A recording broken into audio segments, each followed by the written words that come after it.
कन्या का नाम लीजिए। नामनिम इमाम कन्या बोलिए यथाशक्ति। साथ विवाह हुए थे और वो भी आदर्श विवाह और बहुत ही अच्छा तरीका से।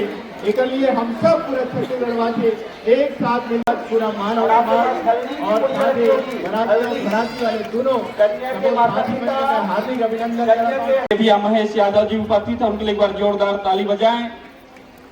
हमारे जिला पंचायत एक बार दोनों हाथ उठा के भारत माता की जय घोषणा बोलो। भारत रोहित साहू जी के लिए